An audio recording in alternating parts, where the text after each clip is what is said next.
Hello, welcome back to another one of my videos. I'm Crazy Boy. Today's video title is going to be called Alchemy. First off, I'm not a real alchemist. I do not claim to be one, but I did read for one, and he did share with me a spellcraft. Well, actually, I should call formula. I'm going to give the history about like how I met him and stuff like that. He lived in San Antonio, and he was going to a university in San Antonio, and he was actually doing a paper about the tarot and how the history of it and how it affects society today. And he actually wanted to get a real tarot reading, so he actually asked me that he wanted one, and I said sure, it's for school, I'll do it. So I gave him a reading. He was very intrigued by it, and we actually had a couple more sessions. And when he left to Seattle to, of course, go for more education, he actually left me this formula. He told me, hey, use this if you're ever feeling sick or anything like that. Use this formula, it works very well. And as you can see, that it's right here in this little vial right here. It's called the Elixir of Life. Now, a lot of alchemists will claim that they have the real one. One alchemist, he told me that he was actually saying a fig from a fig tree was the, elixir of life, and another alchemist was saying something about gold being infused with silver. It's really not that. He actually said that the formula for the ingredients that go in is not that complex whatsoever.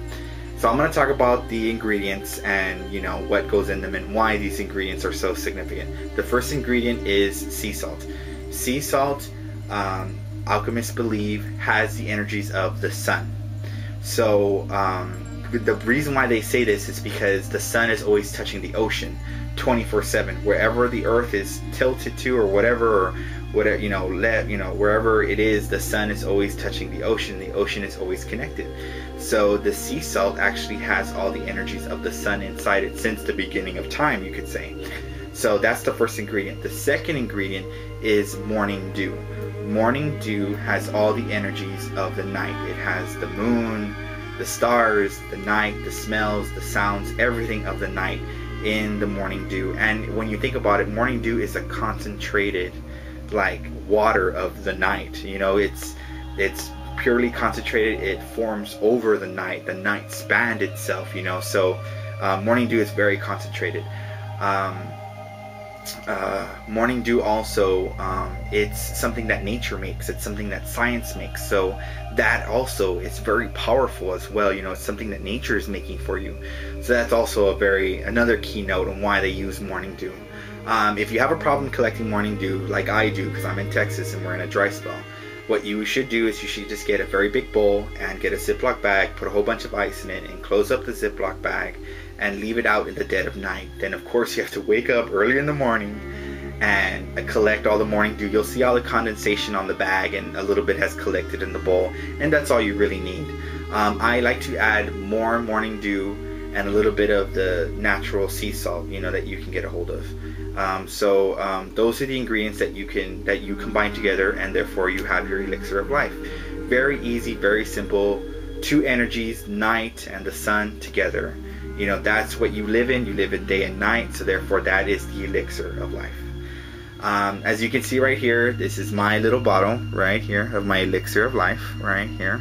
The weird thing is that there's a cork on it, and with corks, like all the oils that I have corked, they evaporate over time, and this stuff, I made it a long time ago and it doesn't evaporate. It's very interesting. I've used some of it. It used to be like right here, but over the years I've used some of it, and it just does not evaporate. It's very, very interesting.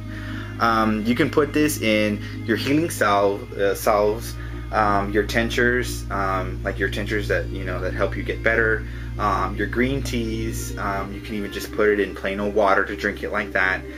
You can even dress it with your candles for healing. You can even add it in the bath water of someone who's sick. 1 or 2 drops will do enough. But understand also, this isn't the full formula. There's other things that have to be done to it, but I'm not an alchemist, so I'm not going to do that. And I asked him, since it's just that what I'm doing right there, what is it? He goes, it's a watered down pretty much elixir. So there's maybe 1 or 2% of it, scientifically, that it's in there. And I said to myself, well, you know what? It's 1 or 2% is better than no percent at all. So, just having that in my mind, having the intention that it is a healing elixir, the elixir of life, that's more than enough for me. So then that's what, and that's the mindset I have with this. So Also too, this little valve right here, it's actually, this is actually on my altar at all times. Like all the journeys that I've taken in different traditions that people have shared with me, and that I'm honored to share that they shared this with me, I have a little representation of each one on my altar. So whenever I'm doing spells, I imagine that all the traditions that have been taught to me, and all the, you know, all the spellcrafts that have been taught to me, you know, fuse as one on my altar. So again, very beautiful, you know, I'm very happy. You know, I love being an eclectic pagan and taking from different places and, you know, different religions, different traditions. I just love it. It's a beautiful, beautiful thing. So thank y'all for watching, and thanks for listening to me, and blessed be.